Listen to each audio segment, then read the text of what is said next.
Nope, Christians, you cannot separate the history of violence from the belief system. One of the most frustrating tactics Christians use when confronted with the violent history of their religion is blaming humans while protecting the belief system. The logic goes something like this. Those people weren't real Christians. They misunderstood Christ's teachings. Christianity itself is peaceful. It's just people who corrupted it. The most frustrating part is they seem to actually believe they have the right message now. Their variation of Christianity is the correct. Even modern Christians are wrong, the ones that get violent, they are not Christians. I wonder what the old Christian would think hearing, "You are not Christians." The idea that you can separate the belief system from the results, from the action, is just applied to Christianity. Anyone would angry that if students of a school are becoming criminals, they would certainly blame the school teaching. See, it works except for Christianity. What changed since the old violent Christians? Nothing. The book is the same and some dogmas are the same. In fact, one thing changed. Secular states, the state where religion is no longer the chief. In reality, what they are doing is associate human progress from reasoning, not from faith, to Christianity. Some even dare to say things like, Christianity improved slavery condition. Really, how come it took so long for the church stop gaining from slavery? Guess they had to pay a mortgage before freeing their own slaves. This is an attempt to separate the consequences of Christianity from the belief system itself. But history does not allow for such an escape. The violence, oppression, and cruelty committed in the name of Christianity are not mere misinterpretations. They are the natural consequences of the doctrine itself. If Christ was a peaceful teacher, his teachings failed. Many Christians insist that Christ was a peaceful and loving figure, and that all violence carried out in Christianity's name was due to bad followers. But this argument collapses when we ask, if Christ's message was truly peaceful, why did his followers wage wars, commit genocide, and burn people at the stake for centuries? How come so many Christians misunderstood the message for so long? Why do Christian societies only become more tolerant when secular values force them to? If Jesus' teachings were so clear and powerful, they wouldn't have led to slavery, crusades, inquisitions, and holy wars. A truly effective moral teacher would inspire ethical behavior, not require endless reinterpretations and excuses. If Jesus was as wise as Christians claim, he should have foreseen the dangers of his own doctrine. He should have known how his words could be weaponized. Instead, Christianity has required constant external correction from philosophy, science, and secular ethics to keep it from justifying atrocities. The fallacy of, they didn't understand Christ. Christians often argue that those who committed atrocities in the name of Christianity simply didn't understand Christ's teachings. This is a fallacy for several reasons. Historical Christians knew the Bible better than modern ones. Medieval theologians, crusaders, and inquisitors spent their lives studying Christian doctrine. They knew the Bible inside and out, often better than today's Christians who rely on modern, watered-down interpretations. The early church fathers were the closest to Jesus' time. If they got it wrong, then how can modern Christians claim to know better? The Bible itself is violent, contradictory, and dangerous. Jesus spoke of eternal punishment in hell, Matthew 25 verse 41. He said he came to bring a sword, not peace, Matthew 10 verse 34. The Old Testament, which Jesus endorsed, Matthew 5 verse 17, is filled with genocide, slavery, and divine commands to massacre entire cities. Christians only change their views when society forces them to. The church didn't realize slavery was bad. It was forced to abandon it. It didn't misunderstand women's rights. It fought against them and lost. Christian institutions only accepted LGBTQ+ rights when secular society made discrimination unacceptable. If Christianity required hundreds of years and multiple social revolutions to properly understand Jesus, then the message was either too weak, too vague, or fundamentally flawed. Let's grant them a pass just for the sake of argumentation. Why Christians did not understand the word of Christ. Did you read? I have read some. It makes no sense what he said. He is random talk with no meaning at all. It is hard to understand except if you were told a prior what you supposed to see. The only moment I understand the meaning of what Christ said is when someone tells me. This is called anchoring bias. You are dependent of what someone tells you. I am certain that if I say that to a Christian, they will find ways to blame. Christian is the belief that humans are always to blame, always. Way they fail to understand the word of Christ It is not because Christ could have taken some lessons on speaking to the public. It is because you are stupid or unfaith. It is always you, never Christ. Suppose humankind disappear and the survive finds the Bible, just the Bible. I have my doubts they will understand what Christ said. Jose Saramago said, guest joking, I have suggested the church to add notes on the Bible of what their followers supposed to see. No one knows except the church that claims to know, but they cannot agree in anything. Christianity is structured in a way that blame is always shifted onto the individual, never onto the belief system itself. If something in Christianity doesn't make sense, the problem is always you, never the teachings, never the doctrine, and certainly never Jesus. 1. The ultimate deflection, you just don't get it. Whenever you point out how confusing or contradictory Jesus' words are, Christians have a built-in defense mechanism. You're not reading it with faith. You need the Holy Spirit to understand. You're taking it out of context. You're twisting the scripture. You just don't want to believe. See the pattern? Instead of addressing the problem, they shift the blame to you. The issue is never that Jesus was unclear. It's that you're too sinful, too blind, or too arrogant to understand. But let's be honest. If divine truth can only be understood by those who already believe in it, then it's not a truth, it's a cultic belief. 2. If Jesus was a great teacher, why was he so confusing? If Jesus was the greatest teacher of all time, then why is his message so obscure, vague, and open to endless interpretations? Great teachers. White heavy checkmark explain concepts clearly and simply. White heavy checkmark make sure their message is understood by all, not just a select few. White heavy checkmark do not require divine intervention to be understood. But Jesus? Crossmark spoke in riddles and cryptic parables. Crossmark left behind 0 written works.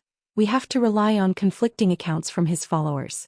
Crossmark needed centuries of councils, theologians, and interpretations just to explain what he meant. Crossmark lost his patience and blamed his own disciples when they failed to understand. If the truth of Christianity is so difficult to grasp, is it really truth? Or just a vague, malleable belief system? 3. The perfect scapegoat. Humans are always to blame. Christianity operates on a rigged system. If Jesus' teachings led to violence, oppression, and war, it's because people misunderstood him. If Christians did horrible things, it's because humans are sinful, not because the religion is flawed.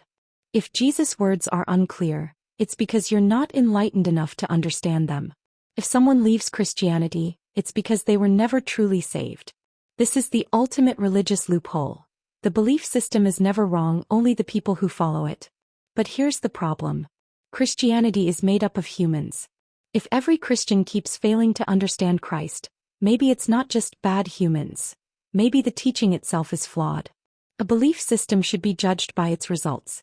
If Christianity led to centuries of bloodshed, oppression, and ignorance, maybe it's not just misinterpretation. Maybe the system itself enables those things. Imagine if a company designed a self-driving car that kept crashing. Would we keep blaming the drivers, or would we start questioning the design of the car? 4. The final excuse. Humans have free will. When Christians run out of arguments, they fall back on, well, God gave us free will. It's not Jesus' fault. Humans chose to do evil. But here's the flaw. If humans have free will, why is Christianity full of coercion, threats, and punishments? Believe in Jesus or burn in hell. Have faith or else you won't understand. Accept Christ or you aren't a good person. If Jesus' message was truly good, why would it need these threats and emotional manipulations? A truly divine, perfect message should be self-evident, not dependent on fear and guilt. The religion that never takes responsibility. Christianity is a self-protecting belief system that can never be blamed for anything. When it's wrong, it was misinterpreted.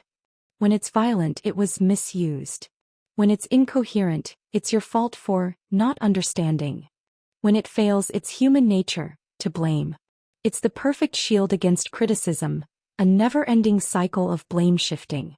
But at some point we have to ask, if Christianity's message was truly divine, why is it so easy to misinterpret it in harmful ways?